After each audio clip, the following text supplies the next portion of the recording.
Let's be real. How do you tackle a huge, messy problem without getting completely overwhelmed? Well, today, we're going to dive into a powerful playbook for turning those really complex challenges into clear, actionable plans. So here's the game plan. We'll start with a very real story about a perilous journey for education. Then, we'll break down its root causes, learn the specific language you need to talk about solutions, see how to turn those ideas into real action, and we'll finish up with a problem-solving toolkit that, honestly, you can use for just about anything. Okay, let's jump right in. To really solve a problem, you can't just look at the data. You first have to understand the why behind it.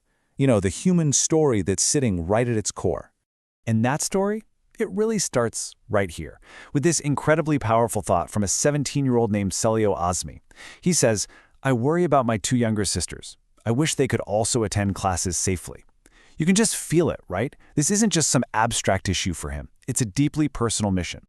And this is why he's so worried. I mean, look at this. Every single week, Celio travels for hours down a dangerous river on what is basically just a bamboo raft. And his goal? It's just to get to a class so he can learn to read and write.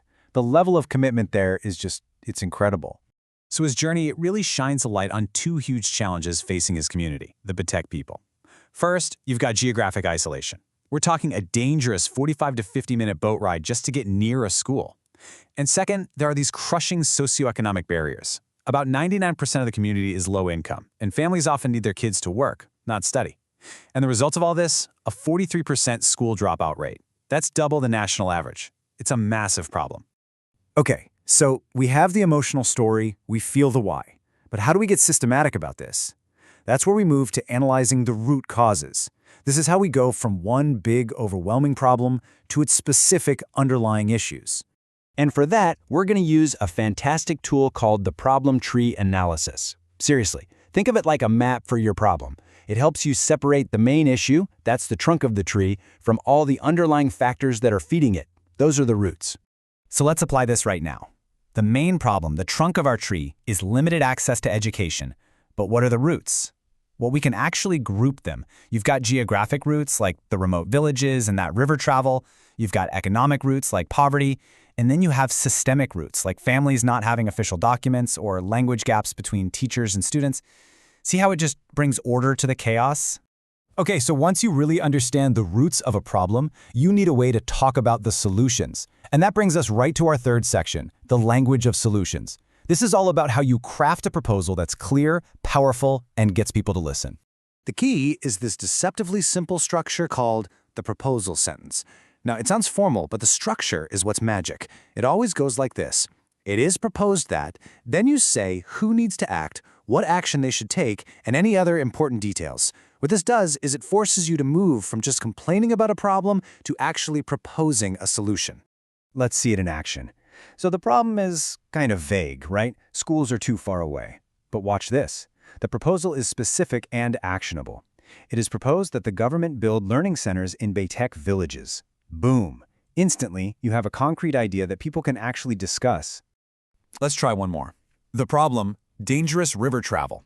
Using our structure, the proposal becomes, it is proposed that NGOs provide safe boats and trained drivers. Now, the crucial thing here is that this format doesn't just clarify the solution, it also assigns responsibility. It tells you who should make it happen. Now look, having a list of great proposals is one thing, but making them actually happen, that's a whole different ballgame.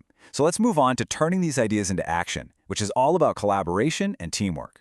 And this brings us to the really critical question. How do you take a bunch of good, individual ideas and turn them into one unified plan of action? Well, the answer is simpler than you think. It all comes down to a structured, productive meeting. And a great meeting always has clearly defined roles. You need a chairperson. That's the person who leads the discussion and keeps everything on track.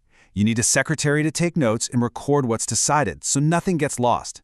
And of course, you need active members to share ideas and participate.